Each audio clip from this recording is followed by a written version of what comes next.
नमस्ते सदावत्सले मातृभूमि। आज हम लोग चर्चा करने जा रहे हैं लाल किले से भारत के प्रधानमंत्री माननीय मोदी जी ने जो बयान दिया, या मैं कहूं कि जिस प्रकार से उनका आज का भाषण था, वो इसमें तो कोई शक नहीं है कि वो एक अद्वितीय भाषण है। अभी तक के स्वतंत्रता संग्राम के दौरान 15 अगस्त के भाषणों में उनका ये सर्वोत्तम भाषण है। उसका कारण एक ये भी है कि उन्होंने अपने द्वारा किए गए काम कम बताए, और इसके अतिरिक्त जो सैद्धांतिक काम होना चाहिए भारत निर्माण में, जो जिसका योगदान होना चाहिए, भारत विकास में जिसका योगदान होना चाहिए, भारत कैसा होना चाहिए, भारत के लोग कैसे होने चाहिए, भारत की विचारधारा कैसी होनी चाहिए, इन पर काम किया। तो उन्होंने कुछ प्रहार भी किए। हम लोग सीधे उन प्रहारों पर चले आते हैं। मैं इसको कई कई एपिसोड में, मेरे ख्याल से 2-3 एपिसोड में करूंगा, क्योंकि ज़्यादा लंबा हो जाता है। उसमें 2 प्रहार जो मुझे सीधे समझ में आए वो आज हम लोग चर्चा करेंगे।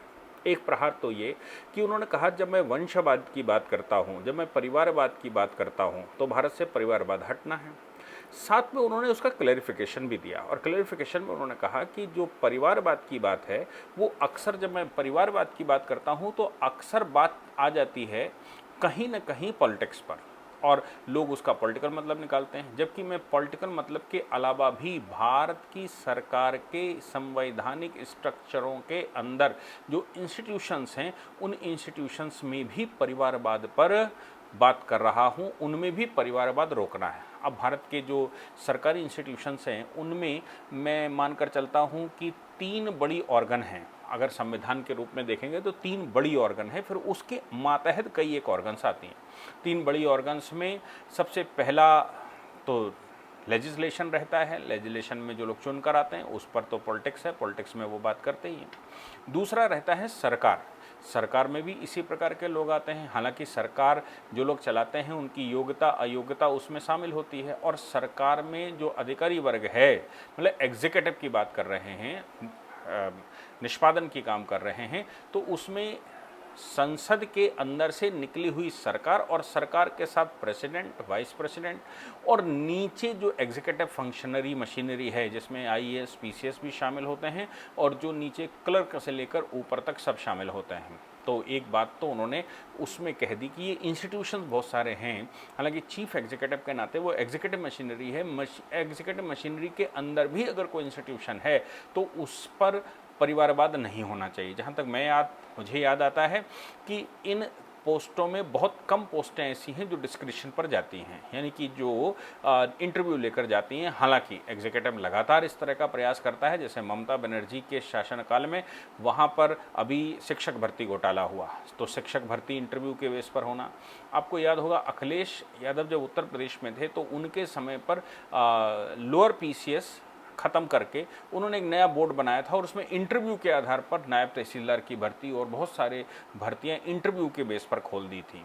उस पर लगातार जुडिशरी एक्टिव रहती है और लगातार ये कहती है कि ये नहीं हो सकता, एग्ज़ाम आपको लेना पड़ेगा, परीक्षा लेकर करिए। तो बहुत कम डिस्क्रिशनरी मुझे लगता है क्लास 4 की जो नौकरियां रहती हैं, चपरासियों की, स्वीपर्स की, और इनमें ज़रूर इंटरव्यू लेकर हो जाता हो, तो उतना महत्व तो नहीं रखता कि भाई इनके ऊपर भी हमको लगानी है बहुत बड़े स्तर पर। और साथ में चूंकि प्रधानमंत्री जी ने ये कहा कि योग्य व्यक्ति बैठा रहता है और उसको ये मलाल रहता है कि वो योग्य था, लेकिन उसका कोई चाचा, मामा, ताया, नाना, भाई ऊपर नहीं था, इसकी वजह से वो वहाँ नहीं पहुँच पाया। उसको केवल एक जैक या जुगाड़ की ज़रूरत थी। उसको एक किसी ऐसे स्थान पर पहुँचने की आवश्यकता थी। कोई तो पहुँचाता उस मशीनरी के अंदर, और वहाँ पर वो अपनी योग्यता सिद्ध कर लेता। चूँकि उस मशीनरी के अंदर पहुँचना ही एक बड़ा काम है, वो दरवाज़ा खुल जाता, तो जैसे ही वो अंदर होता तो अंदर पहुंचकर योग्यता दिखाएगा ना, तो वो योग्य व्यक्ति है लेकिन घर पर बैठा है, वो दरवाजा नहीं खुला। तो उसके लिए उसको कोई एक व्यक्ति की, एक लिंक की आवश्यकता पड़ती है, एक मित्र की आवश्यकता पड़ती है, एक रिश्तेदार नातेदार की आवश्यकता पड़ती है। तो ऐसी पोस्टें एग्जीक्यूटिव में बहुत कम है। और जहाँ तक मैं बात करता हूँ चपरासी वर्ग की, जहाँ तक मैं बात करता हूँ स्वीपर क्लास की या 4th क्लास कर्मचारियों की, तो वो वहाँ अपॉर्चुनिटी का कोई बहुत बड़ा महत्व तो नहीं है। तो फिर वो किसके विषय में ये बात कर रहे थे, किसके लिए कह रहे थे? मुझे लगता है कि वो जुडिशियल अपॉइंटमेंट की बात कर रहे थे, जो उनके आते ही, जैसे ही सरकार 2014 में बनी थी, तो 2014 की सरकार बनते ही मोदी जी ने national judicial appointment commission article 124 capital A बनाया था और जुडिशियल अपॉइंटमेंट कमीशन में संशोधन करके जुडिशरी का जो एकाधिकार था, उस एकाधिकार को मेरिट पर, हालांकि मैं भी उसको भी मेरिट नहीं कहता, क्योंकि उस समय भी मैंने ऑब्जेक्शन लगाया था और ये कहा था कि हाई कोर्ट और सुप्रीम कोर्ट के जजेस के अपॉइंटमेंट से पहले क्यों नहीं एक रिटन परीक्षा करवा ली जाए, जुडिशियल एलिजिबिलिटी टेस्ट, जेईटी हो सकता है वो, तो जुडिशियल एलिजिबिलिटी टेस्ट हो सकता था। इसी प्रकार स्टेट जुडिशियल एलिजिबिलिटी टेस्ट हो सकता था, जो सुप्रीम कोर्ट में नेशनल जुडिशियल एलिजिबिलिटी टेस्ट, और अगर आप क्वालिफाई कर लेते हैं तो फिर आप सुप्रीम कोर्ट के जज के लिए एलिजिबल हैं। अगर आप state judicial eligibility test qualify कर लेते हैं तो आप हाई कोर्ट के जज के लिए एलिजिबल हैं। बाकी जो क्राइटेरिया आज की तारीख में कॉलेजियम से लगाया जा रहा है, वो कॉलेजियम लगाया जा सकता है, लेकिन पहले उसको एक जुडिशियल एलिजिबिलिटी टेस्ट क्वालिफाई करना पड़ेगा। वो मेरा विचार था, लेकिन फिर भी जो नेशनल जुडिशियल अपॉइंटमेंट कमीशन बनाया था उसमें एग्जीक्यूटिव को भी शामिल किया था, जुडिशरी के एकाधिकार से थोड़ा हटने की कोशिश की थी, लेकिन वो 2015 में 5 जजों की बेंच ने उड़ा दी और कहा यह अनकॉन्स्टिट्यूशनल है। अब जुडिशरी से सीधे पंगे लेना किसी भी सरकार के लिए उचित नहीं होता, क्योंकि अपने इंस्टीट्यूशंस को सीधा टारगेट करना अच्छा नहीं है, क्योंकि इंस्टीट्यूशंस कॉन्स्टिट्यूशन के पार्ट होते हैं और इंस्टीट्यूशंस को जब तक आप इस्टेब्लिश नहीं करेंगे, जब तक उनकी मान्यता बहाल नहीं करेंगे, जब तक उनको उनका प्रभुत्व नहीं बनाएंगे, तब तक आप देश को चला नहीं सकते। आप एग्जीक्यूटिव हैं तो हो करके सरकार नहीं चलती। बहुत सारे काम हैं जहां इंस्टीट्यूशनल व्यवस्था है, उस इंस्टीट्यूशनल व्यवस्था में आपको काम करना पड़ता है। तो इसलिए वो उड़ गया तो सरकार ने कुछ कहा नहीं। लेकिन मुझे लगता है कि जो वो आज कहना चाहते थे, खुलकर तो नहीं कह सकते, लेकिन आज वो जो कहना चाहते थे, उन्होंने कहा हमारे इंस्टीट्यूशंस के अंदर भी परिवारवाद, वंशवाद को समाप्त करना होगा, मेरिट के बेस पर आना है। तो जो भारत में एलिगेशंस लगाए जाते हैं कि 200-250 परिवार हैं जिनके ही जज बनते हैं, और उसमें अभी भी सुप्रीम कोर्ट के अगले चीफ जस्टिस जो बनने वाले हैं वो भी ऐसे ही परिवार से आते हैं। मैं नहीं कहता हूं कि वो एलिजिबल नहीं हैं, लेकिन एक दरवाज़ा तो कहीं ना कहीं से खुलता है, क्योंकि वो जज के बेटे हैं, उनके बेटे आ रहे होंगे, एक दरवाज़ा तो खुलता है। तो एक रास्ता प्रखर होता है जिसकी वजह से आप एंट्री मारते हैं, फिर आप अपनी योग्यता सिद्ध कर लेते हैं। तो मैं नहीं कहता कि योग्य नहीं है, लेकिन वो योग्य लोग जिनको कोई अपॉर्चुनिटी नहीं मिली, जिनको वो रास्ता नहीं मिला, जो वहाँ तक पहुँच ही नहीं पाया, वो दरवाजे के अंदर घुस ही नहीं पाया जहाँ पर उसको ये करना था, तो फिर कैसे होगा?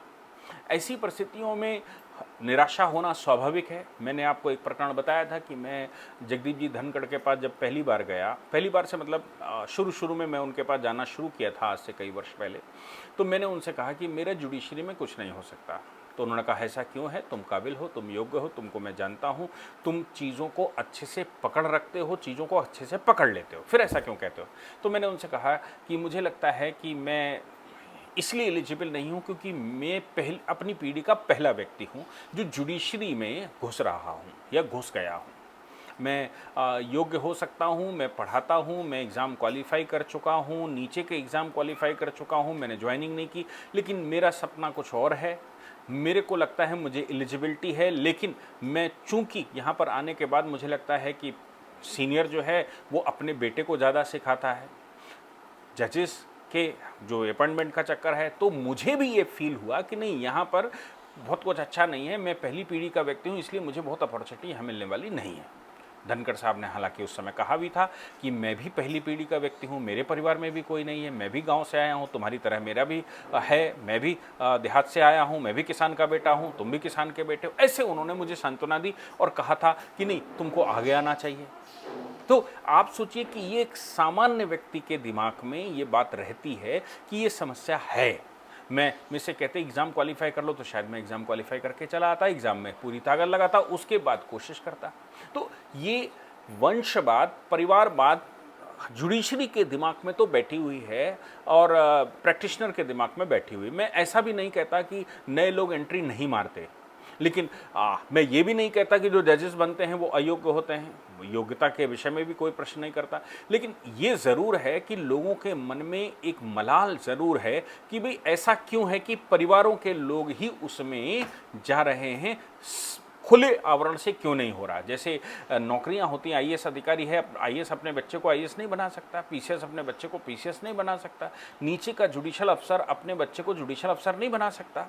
क्यों? क्योंकि उसको एग्जाम क्वालिफाई करना पड़ेगा। लेकिन हाई कोर्ट में एग्जाम क्वालिफाई करने का कोई नंबर नहीं है।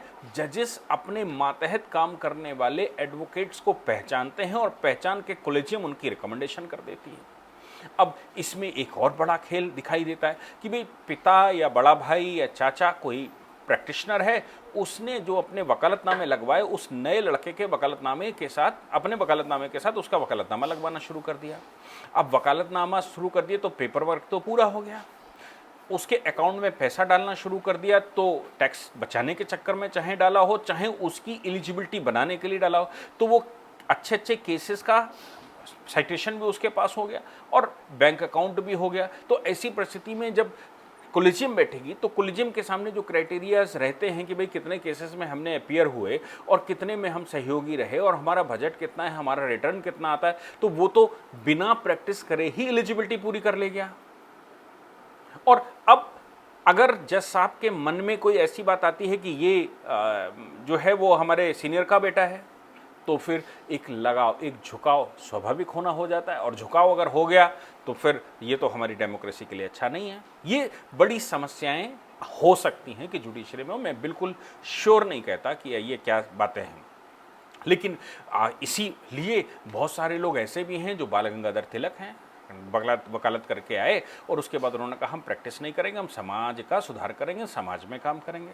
मैं भी कुछ ऐसा ही करने वाले लोगों में से एक हूं कि प्रैक्टिस के अलावा समाज में बहुत काम करता हूं। तो ये एक बड़ी बात है जो जिस पर ऑनरेबल प्राइम मिनिस्टर ने प्रहार किया है, और ऑनरेबल प्राइम मिनिस्टर ने इस बात को कहा है कि हमें आपका सहयोग चाहिए, लोगों से कहा हमें आपका सहयोग चाहिए, क्योंकि सरकार सीधा नहीं भिड़ सकती। तो माहौल बनना चाहिए, और माहौल ये बने कि भाई कॉम्पिटिटिव एग्ज़ाम से क्वालिफाई होने के बाद बाकी चीज़ें देखी जाएं, और ये जो परिवारवाद है, वंशवाद है, वो कहीं ना कहीं दूर किया जाए। मुझे लगता है ये जुडिशरी के ऊपर बड़ा प्रहार था प्राइम मिनिस्टर का। हालांकि उन्होंने जुडिशरी, मैं फिर से कहता हूँ, उन्होंने जुडिशरी शब्द इस्तेमाल नहीं किया, उन्होंने इंस्टीट्यूशन शब्द इस्तेमाल किया। लेकिन आप पूरे देश में इंस्टीट्यूशंस की अगर बात करेंगे तो आपको समझ में आ जाएगा कि कितने इंस्टीट्यूशन ऐसे हैं जहाँ पर सिर्फ रिकमेंडेशन के आधार पर, पहचान के आधार पर, या जहाँ एग्जामिनेशन नहीं होता, जहाँ की क्वालिफिकेशन का क्राइटेरिया दूसरा है, जहाँ पर केवल रिकमेंडेशन कॉलेजियम की होती है या कुछ लोगों की होती है, उस रिकमेंडेशन के आधार पर आता है। इसलिए ये पहला जो मुझे लगा उन्होंने प्रहार किया। हालांकि समय जा रहा है, मैंने कहा था कि मैं 2 ऐसे हमलों की चर्चा करूंगा अगले एपिसोड में, और किस किस विषय पर उन्होंने हमला किया जिसकी समझदारी की हमको आवश्यकता है, जो हमें जानने की आवश्यकता है, हम सबको उस पर काम करने की आवश्यकता है, उन पर मैं चर्चा करूंगा। जय हिंद, जय भारत, वंदे मातरम।